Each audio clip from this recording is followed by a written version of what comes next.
பொண்டாட்டி வந்து எப்படி ஆடுறா பாரு. இவனுங்களுக்குலாம் பயங்க. எங்க இவனுங்க செத்துட்டா இவனுங்க பொண்டாட்டி ஆடுமோன்னு அதான் கதறாங்க. ஒரு சில தற்கூறிங்க தான் வீடியோவாக போடுது, இது எப்படி ஆடலாம் அப்படின்ற மாதிரி. அதுங்க மூளை வளர்ச்சி அவ்வளோதான். நான் எதை எப்படி பண்ணுன்றதை நான் தான் முடிவெடுப்பேன். நீங்கள் யார்? அறந்தாங்க நிஷா சொன்ன மாதிரி ஆடினது தப்பு இல்லை, ஒரு பொம்பளை ஆடினது தப்பு. நல்லபடியாக அவங்களுக்கு ஒரு கண்டல்னு சொல்ல முடியலன்னா மூடிட்டு இருந்து. நீங்கள் காலங்காலமாக இந்த பொண்ணுங்கன்னா இப்படி தான் இருக்கணும், அப்படி தான் இருக்கணும்னு இவனுங்க போட்ட கோட்டெல்லாம் ஒன்று ஒன்றா மீறி வர்றதுனால இவங்களுக்கு அந்த பயம். ஆண் ஆதிக்க சொசைட்டியில் அவனுங்க பயப்படுறானுங்க. அவ்வளோ பேர் வந்தாங்க செத்தப்ப, நடுவில் கொஞ்சம் கெரியரில் டவுனாக இருந்தப்போ அவ்வளோ பேர் எங்கே போனாங்க. ஃபஸ்ட்டு ஒரு மனுஷன் உயிரோடு இருக்கப்போ உங்களால் அவங்களுக்கு வாய்ப்பு கொடுக்க முடிஞ்சால் கொடுங்க. செத்ததுக்கப்புறம் போய் நீ இவ்வளோ பணமாலையை போட்டு அத்தை போட்டு இத்தை போட்டு ஒரு டேஷ் ஆகுது. பாலா அவர்களுமே வந்து இப்போ நிறைய ஹெல்ப், அவரால் முடிஞ்ச ஹெல்ப் வந்து சுற்றி பண்ணிட்டு இருக்காங்க. பட் அதுவுமே அவர் பண்ணுறது வந்து டிஃபேம் பண்ணி அவர் வந்து பொய்யா பண்ணுறாரு, இதெல்லாம் உண்மை கிடையாதுன்னு சொல்கிறாங்க. நான் 1 லட்சம் கொடுக்குறேன்னு சொல்கிறதுக்கு பதிலாக இவருக்கு யாருன்னா வாய்ப்பு கொடுங்க. இல்லை உனக்கு தான் அவ்வளோ கான்டாக்ட்ஸ் இருக்கே, ஒரு படத்தில் வாய்ப்பு வாங்கி கொடு, நீ இன்னும் 1 லட்சம் கொண்டு போய் கொடுக்குறது. அது ஏன் ரெக்கார்ட் பண்ணுறேன்? ரெக்கார்ட் பண்ணுறப்போ எப்படி இருக்கும்? உன்னோட பெரியவங்க வயசானவங்களாம் அவங்க காலில் விழுறாங்க. நிஜமாலே இந்த ஆம்புலன்ஸ் விஷயத்துலலாம் அவன் ஏமாற்றிருக்கான்னா அது பெரிய தப்பு.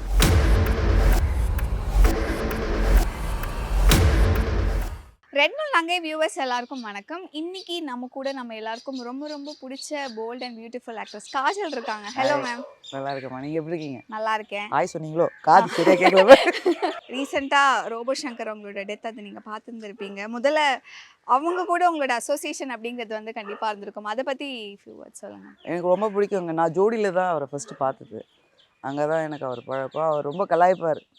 நம்ம இருந்ததே ரொம்ப கம்மி நாள் தான். அந்த கம்மி நாளில் அவர் நல்லா கலாய்ப்பார். அதுக்கப்புறமா வந்துட்டு அவங்க பொண்ணு கூட நல்லா பேசுவோம். பிரியங்கா வந்துட்டு ஒரு வாட்டி டான்ஸ் ரிஹர்சல்ஸில் பார்த்துருக்கேன். அவங்களும் நல்லா பேசுவாங்க, பொண்ணும் நல்லா பேசுவோம். பொண்ணு ரெகுலராக அவள் வந்து என்கேஜ்மெண்ட் ஆரம்பித்து ரிசப்ஷனு கல்யாணம் எல்லாத்துக்கும் கூப்பிட்ருக்கா. எதுக்குமே போகல, எதுக்குமே நான் போகல. ஏன் மேம்?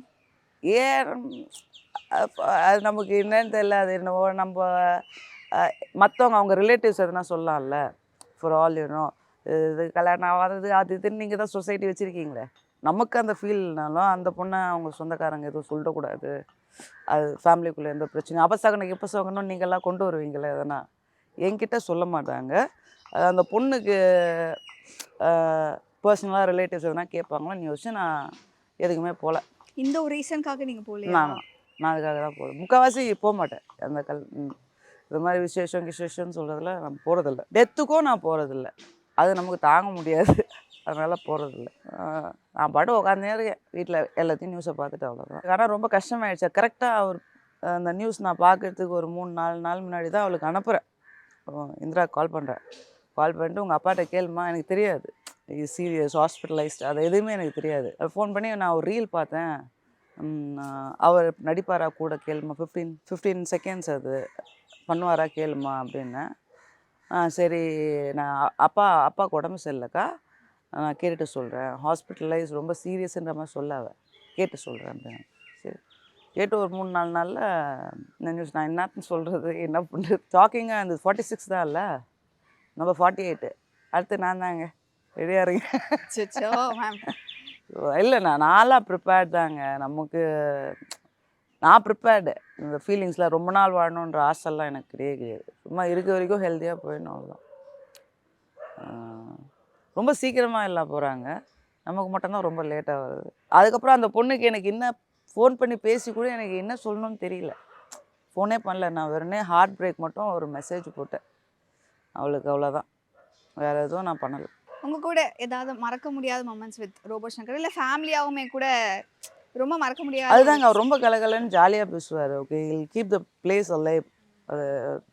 அது வந்து டவுட்டே இல்லை. எல்லாருமே சொல்லியிருப்பாங்க, நான் சொல்லி தெரியணும்ல. யூ சா ஹிஸ் டெத், வேறு லெவலில் இருந்தது. ஓகே, கல்யாண சாவுன்னுவாங்க தெரியுமா, அதான் இது. பயங்கர நல்ல சாவு இதெல்லாம். இவ்வளோ பேர் வந்து எவ்வளோ பேர் அவருக்காக நின்னாங்கன்றதெல்லாம் ரொம்ப நல்ல விஷயம் அது. பட் டூ ஏர்லி, இவ்வளோ சீக்கிரம் இப்போ நீங்கள் சொல்லும் போதே கல்யாண சாவு அப்படின்னு மென்ஷன் பண்ணியிருந்தீங்க. ரீசெண்டாக அந்த சில காமெண்ட்ஸ் எல்லாம் பார்த்துருப்பீங்க. பிரியங்கா ரோபோ சங்கர் ஆடினது. நீங்களுமே பீயிங் அ டான்சர். அது வந்து அவங்களோட way of expressing and emotion மாதிரி தான் ஆக்சுவலாக நிறைய பேர் வந்து பாசிட்டிவாக எடுத்துக்கிட்டாங்க.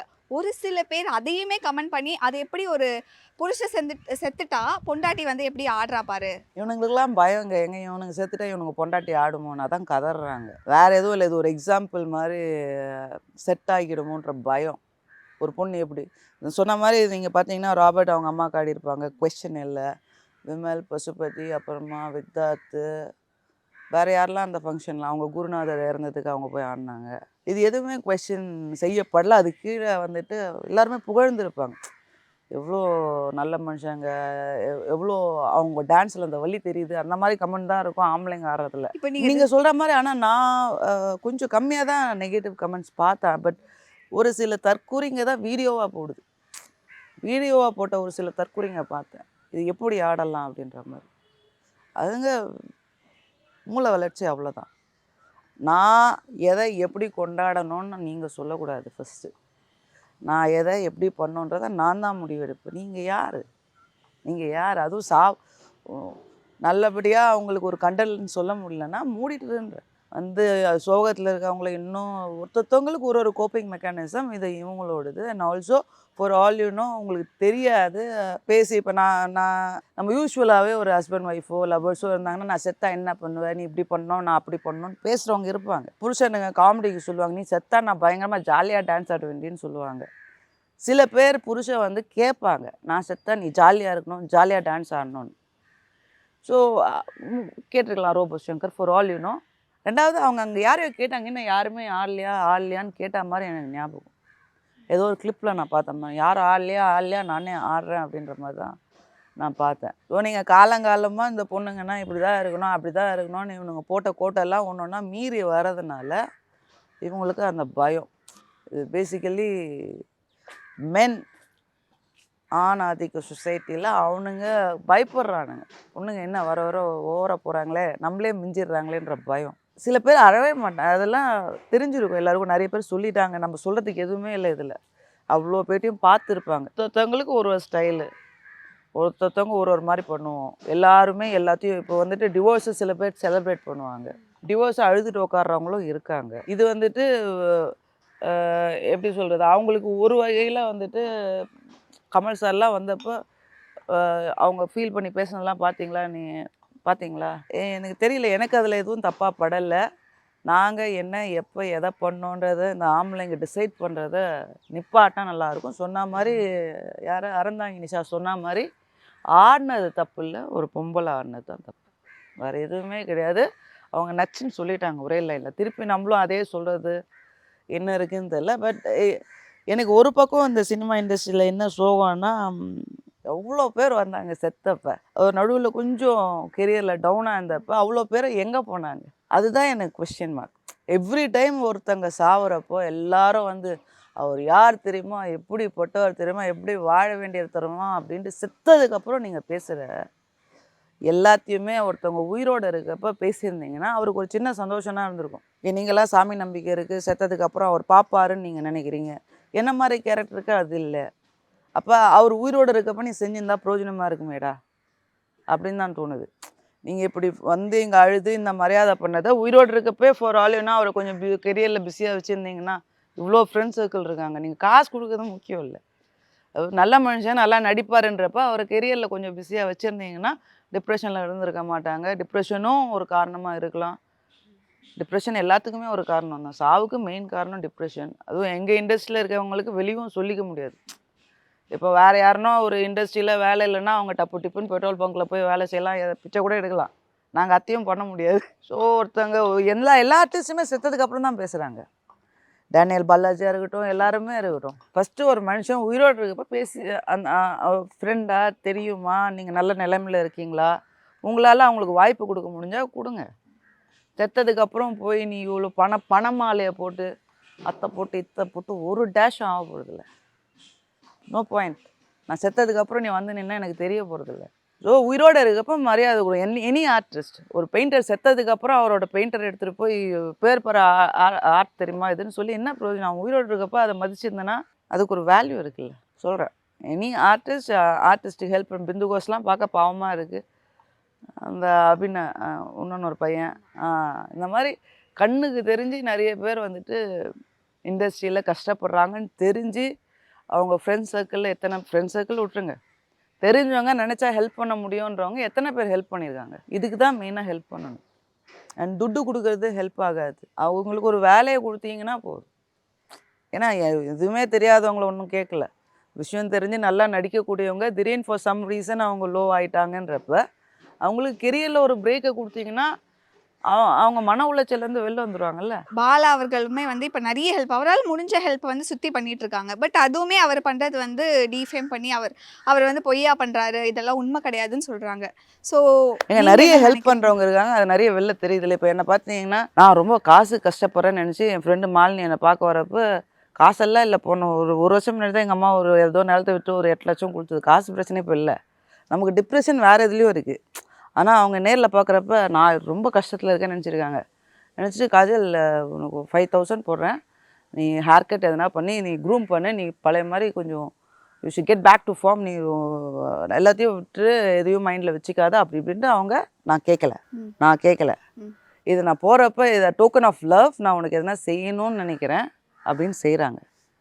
இதை அவங்க யார்கிட்டையும் சொல்லலை, எனக்கு மட்டும்தான் போட்டாங்க. ஓகேவா? இதுக்கு பேர் தான் ஹெல்ப்பு, இதுக்கு பேர் லவ்வு. ஓகேவா? நான் கேட்கல, நான் சொல்கிறேன் எனக்கு காசு வேணாம். நான் சொல்கிறேன் நோ நீ தப்பாக நினச்சிக்காத, நான் அந்த மாதிரி கொடுக்கல. நீ எனக்கு ஒரு ஹேர் கட் பண்ணிட்டு ஒரு ஃபோட்டோ எடுத்து அனுப்புன்னு. அவங்க போய் ஒரு மாதம் ஆகிருக்கணும், இன்னும் ஒரு ஃபோட்டோ எடுத்து அனுப்பலண்ணா.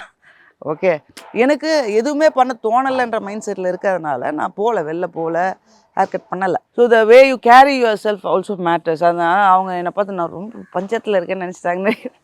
அப்புறம் நான் சொன்னேன், இல்லை காஜல், நீ ஒரு ஹேர் கட் பண்ணி ஒரு ஃபோட்டோ. இந்த மாதிரி நிறைய பேர் இருக்காங்க, பண்ணுறது வெளில தெரியாது. இப்போ நான் சொல்கிறேன், மாலினி எங்கேயும் சொல்லியிருக்க முடியாது, சொல்ல வாய்ப்பு இல்லை. நான் சொல்கிறேன், நான் சொன்னதுனால இந்த விஷயம் உங்களுக்கு தெரியும் இல்லையா? இப்போது ஹெல்ப் பண்ணுறது அப்படி இருக்கணும். எனக்கு என்ன அந்த பையன் பண்ணுறது ரைட்டு தானே அப்படின்னு நீங்கள் சொல்கிறீங்கன்னா, எனக்கு அந்த எல்லாத்தையும் விட்டுருங்க. அந்த ஒரு ஆர்டிஸ்ட் ஒருத்தர் இருக்கார்ல, துள்ளுவது இல்லாமல் நடித்த பையன் அபினாஷ். அந்த பையன் எப்படி ஆகிட்டார் பார்த்தீங்களா? இப்போ நான் அந்த இடத்துல இருக்கேன்னு வைங்க, நான் அந்த இடத்துல இருக்கேன்னு யோசிங்க, நீங்கள் அந்த இடத்துல இருக்கதா யோசிங்க. நீ வர என்ன எனக்கு அந்த 1 லட்சம் வேணும், எனக்கு அந்த 1 லட்சம் வேணும். அதனால் நான் என்ன பண்ணுறேன், சைலண்ட்டாக இருக்கேன். நான் எப்படியோ வாழ்ந்தேன், எனக்கு 1 லட்சம் வேணுன்றதுக்காக நான் குறுகி அங்கே நிற்கிறேன். அந்த 1 லட்சத்துக்காக அந்த மனுஷன் எவ்வளோ ஃபீல் பண்ணியிருக்கோம். ஏதோ உன்னால் முடிஞ்சது போய் பார்த்து ஓகே இவருக்கு நீங்கள் வாய்ப்பு கொடுங்கன்னு நீ சொல்லியிருக்கலாம். நான் 1 லட்சம் கொடுக்குறேன்னு சொல்கிறதுக்கு பதிலாக இவருக்கு யாருன்னா வாய்ப்பு கொடுங்க, இல்லை உனக்கு தான் அவ்வளோ கான்டாக்ட்ஸ் இருக்கே, ஒரு படத்தில் வாய்ப்பு வாங்கி கொடு, நீ இன்னும் 1 லட்சம் கொண்டு போய் கொடுக்குறது. அது ஏன் ரெக்கார்ட் பண்ணுறேன்? சாதாரணமாக கூட வாங்கியிருக்கலாம் அந்த ஹெல்ப்பை. ரெக்கார்ட் பண்ணுறப்போ எப்படி இருக்கும்? உன்னோட பெரியவங்க வயசானவங்களாம் உன் காலில் விழுறாங்க, எதுவுமே உனக்கு கவலை இல்லை.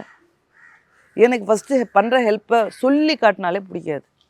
இது ரெக்கார்ட் பண்ணி போடுறது சுத்தமாக எனக்கு அதில் உடன்பாடு இல்லை. இல்லை சாரி, ஆக்சுவலாக அதுக்கு அவர் என்ன சொன்னார்னா, அட்லீஸ்ட் இதை ஓகேங்க, ஆல் அக்ரீட் மற்றவங்களுமே அந்த ஹெல்ப். சரி ஒத்துக்கிறேன். நான் தான் சொல்கிறேனே, அது ஸ்டேஜாக ஒரு சிலது தெரியுது இல்லையா, நமக்கு. அண்ட் ஆல்சோ இப்போ என்னென்னமோ சொல்கிறாங்க, ஆம்புலன்ஸுன்றது நீங்கள் கொடுக்குறது ரொம்ப ஏழை மக்களுக்கு இல்லையா. ஆல்ரெடி அதுங்க கஷ்டப்பட்டுட்டு எங்கேயோ போகிறாங்க, ஒரு ஆத்திர அவசரன்றப்போ வண்டி நின்றுச்சுன்னா என்ன பண்ணும்? அது உயிர் போயிடுதில்ல, வருமா உயிர்? அதெல்லாம் தப்பு தானே. இப்போ வந்துட்டு இந்த டீட்டெயில்ஸ் தெரியாமல் நம்ம அந்த பையனை பற்றி சொன்னால் தப்பாயிடும், பொறாமையில் சொல்கிறோம் அப்படின்னு. ஆனால் அந்த பையன் இவங்க சொன்ன மாதிரி நிஜமாலே இந்த ஆம்புலன்ஸ் விஷயத்துலலாம் அவன் ஏமாற்றிருக்கான்னா அது பெரிய தப்பு, ரொம்ப பெரிய தப்பு. எல்லா ஏழையோட மக்களோட சாவு தான் அங்கே நிற்கும். தப்புங்க, அந்த மாதிரி ஏமாற்றக்கூடாது. இப்போது என் வீட்டில் தூக்கி போடுற ஒரு விஷயம் இருக்குது. அது நாளைக்கு இப்போ ஒரு ட்ரெஸ்ஸு நான் இன்றைக்கோ ஒரு நாள் போட்டால் அதுக்கப்புறம் போட மாட்டேன். பட் அது இருக்கும், ஒரு 5000 ரூபாய் இருக்கும்னு வைங்க. இது நான் புதுசாக வாங்கினேன்னு உங்ககிட்ட கிஃப்ட் பண்ணுறேன்னு வைங்களேன். எனக்கு உள்ள குறுக்குறுக்கும் இல்லை, புதுசுன்னு சொல்லாது, பழசுன்னு சொல்லி கொடுங்க, வேணான்ல. அதை மென்ஷன் பண்ணுங்கள், இது யூஸ்டுன்னு சொல்லி கொடுங்க. அந்த கரெக்ஷன்ஸ்லாம் பண்ணணும். எனக்கு ஃபஸ்ட்டு எனக்கு எல்லாத்தையும் விட்டுருங்க. எனக்கு அந்த ஏன்னா நானும் ஆர்டிஸ்ட்ன்றதுனால அவர் வாங்கினதை என்னால் எனக்கு ரொம்ப பாவமாக இருந்தது அவர் பார்க்குறப்ப. நான் என்ன அந்த இடத்துல வச்சு யோசிச்சா எனக்கு இப்போவே கண்ணுலேருந்து தண்ணி ஊற்றும். அந்த மாதிரி நிலைமை யாருக்குமே வரக்கூடாது. இப்போவும் சொல்கிறேன், இண்டஸ்ட்ரியில் நாளை பின்ன உட்காந்துன்னு வருத்தப்படுறதுக்கு ஒருத்தவங்க உயிரோடு இருக்கப்ப அவங்களுக்கு வாய்ப்பை கொடுங்க. ஓகே, நாளைக்கு அவன் யார் தெரியுமா, எப்பேற்பட்டவன் தெரியுமா, எவ்வளோ அழகானவன் தெரியுமா, எப்படி வந்திருக்க வேண்டியவன் தரமான்னு நீ பேசி ₹1 போதும். Okay, it's never too late. இதுக்கப்புறம்னா உட்காந்து இந்த சுச்சுவேஷனில் இருந்து இருக்காங்கன்னு தெரிகிறவங்களுக்கு செய்யுங்க. அதுதான் நீங்கள் இதுலேருந்து எடுத்துக்க வேண்டிய மெசேஜாக எனக்கு தோணுது. இந்திரா ஏதோ ஒரு பேட்டியில் சொன்னாப்புல, ரோபோசங்கர் வந்துட்டு கொஞ்சம் டவுனாக இருக்கப்போ யாருக்கோ ஃபோன் பண்ணாங்க, யாரும் எடுக்கலாம். அப்புறம் திருப்பி இவர் கொஞ்சம் வந்ததுக்கப்புறம் எல்லாரும் வராங்களாம். அவர் அவ்வளோ ஒல்லியாக இருக்கப்போ நீங்கள் கொடுத்துருக்கணும்ல வாய்ப்பை. அவ்வளோ ஒல்லியாக அந்த மனுஷன் கெரியருக்காக தானே இழைச்சிருப்பாப்புல. அவ்வளோ மெனக்கெட்டுருக்காங்க. அவருக்கு அப்போ கொடுக்காத வாய்ப்பை யாரும் கொடுக்கல. இப்போ போய் நீங்கள் இத்தனை பேர் நின்று என்ன பிரயோஜனம்? ₹1 பிரயோஜனமா? ₹1 பிரயோஜனமா? எதுக்கு போகிறீங்க? எதுக்கு மரியாதை பண்ணுறீங்க? எதுக்கு இந்த சீனுன்னு கேட்குறேன். எனக்கெல்லாம் ரெஸ்ட் இன் ப்ளீஸ் மேலே ஒன்றுமே பேச மாட்டேன். செத்ததுக்கப்புறம் அவங்கள பற்றி நான் பேசவே மாட்டேன். இருக்கப்போ பேச துப்பு இல்லை, செத்ததுக்கப்புறம் ஏன்டி பேசுகிறேன்னு நானே கேட்டுப்பேன்.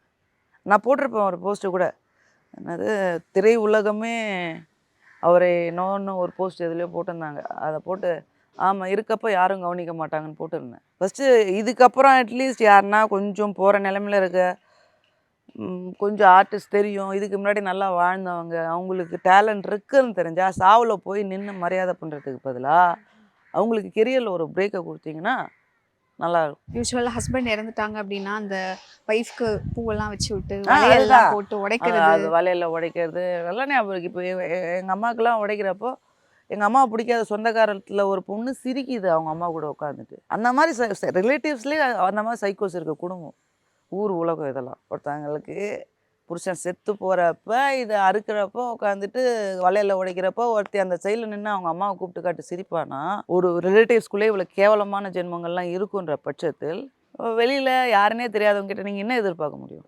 These are the reasons some of us hate humans. இன்னொன்றுமே சினிமா கூத்தாடி, அது ரொம்ப ஈஸியாக அந்த வார்த்தையை சொல்லிடுவாங்க. எது யூஸ்வலாக சினிமா கூத்தாடி அப்படிங்கிற மாதிரிலாம் அவளை அது ஏன் அந்த சினிமாக்குள்ளே இருக்கிற அப்படி பெண்கள் கூத்தாடின்னு சொன்னால் நாங்கள் வருத்தப்படுவோம்னு அவனுக்கு யாரோ சொல்லி கொடுத்துருக்காங்க. எங்களுக்கு வருத்தப்படம் எதுவுமே இல்லை. என்ன இருக்குது கூத்தாடின்னா கெட்ட வார்த்தை என்ன? இல்லை இல்லை இல்லை கெட்ட வார்த்தை கிடையாது. அவனுங்களுக்கு அந்த வார்த்தையை சொன்னால் நம்ம வருத்தப்படுவோம்னு நினச்சி சொல்கிறானுங்க. ஓகே அப்படி தான் சொல்லுவாங்க சினிமாவிலன்னா, எனக்கு அதில் பிரச்சனை இல்லையே. ஒன்னொன்றுக்கும் ஒரு வார்த்தை நீங்கள் கண்டுபிடிச்சிருக்கீங்க. கூத்தாடன்னு ஒன்று கண்டுபிடிச்சா நல்லாயிருக்கும். கெட்ட வார்த்தை கூட நீங்கள் பார்த்தீங்கன்னா ஆம்பளைங்களுக்கு இல்லைங்க, எல்லா பொம்பளைங்களுக்கு தான். ஸோ இவனுங்களுக்கெல்லாம் 1000 பெரியார் எல்லாரும் வந்தாலும் திருந்தாது. இன்னொன்றுமே வந்து வெரி கன்சர்வேட்டிவ், அறவேற்காடு, முழுசாக ஒரு விஷயம் தெரியாது, ஏதோ சொல்லணுமேன்றதுக்காக சொல்கிற ஆளுங்க. படிப்பறிவு கம்மியாக இருக்குமோன்னு பார்த்தா படித்ததும் அப்படி பேசுகிறது இருக்குது, படிக்காததும் அப்படி தான் இருக்குது. தாட் ப்ராசஸ் தான் ரொம்ப நெகட்டிவாக இருக்குது அவனுங்களுக்கு. அவங்களுக்கு என்ன பயம்னு நீங்கள் நினைக்கிறீங்க? அந்த மாதிரி யூஸ்வலாக இப்படி சொல்கிற ஆண்களாக இருக்கட்டும், ஆண்கள் மெஜாரிட்டி சொல்கிறாங்க, ஒரு சில பெண்கள் சொல்கிறதுமே இருக்கட்டும். ஏன்னா பிகாஸ் இங்கே ஃபேமிலிக்குள்ளேயே அந்த சப்போர்ட் அப்படிங்கிறது கிடைக்க மாட்டுது. பொலிட்டிக்கல் சைடில் பெண்கள் சொல்கிறாங்கன்னா அந்த பொலிட்டிக்கல் பார்ட்டியில் வந்துட்டு யாருன்னா சொல்லியிருப்பாங்க இது ரைட்டுன்னு. அப்போ அதை எல்லா பொண்ணுங்களும் ஃபாலோ பண்ண வேண்டிய கட்டாயத்தில் இருப்பாங்க. இந்த சோ கால் பெரியார் பேரண்ட்ஸ் சொல்லிக்கிற ஒரு சில பேர் கூட அந்த மாதிரி போஸ்ட் போட்டு இது கொஞ்சம் தப்பாக தெரியுதுன்ற மாதிரி நான் பார்த்தேன் ஒரு சில போஸ்ட். அவங்க மேலாம் நிறைய மரியாதை வச்சுருந்தேன். ஓகே, அது அவங்க கருத்துன்ற மாதிரி போயிட்டு அவ்வளோதான். அவங்க வேறு எதுவோ யோசிக்கிறாங்க. அவங்களும் எண்ட் ஆஃப் த டே பெரியார் சொல்லியிருப்பார், ஆம்பளை நம்பாது அப்படின்ற மாதிரி. என்னோட ஃபாலோவராக இருந்தால் கூட ஆம்பளைன்னு வந்தால் நம்பாத அப்படின்னு. அவன் எப்படியோ பொழைச்சிப்பான், எதனா பண்ணிப்பான். பெண்கள் தான் ரொம்ப சேஃபாக இருக்கணும்னு சொல்லுவோம் கிழம். அப்போ அதான் ஞாபகம் வந்துச்சு. இன்னொன்றுமே அந்த ஏற்கனவே வந்து இப்போ பெண்கள் வந்து இன்ஸ்டால ரீல்ஸ் எல்லாம் போட்டு அவங்க சம்பாதிக்கிறாங்க, எல்லாம் ரைட்டு. இப்போ இது வேறையா அப்படிங்கிற அதே சினிமா கூத்தாடி போடுற ரீல்ஸை போய் சப்ஸ்கிரைப் பண்ணுறது பொம்பளைங்களாம் ஆம்பளையா? இல்லை கூத்தாடிங்களா போய் சப்ஸ்கிரைப் பண்ணி பார்த்துட்டு இருக்கு?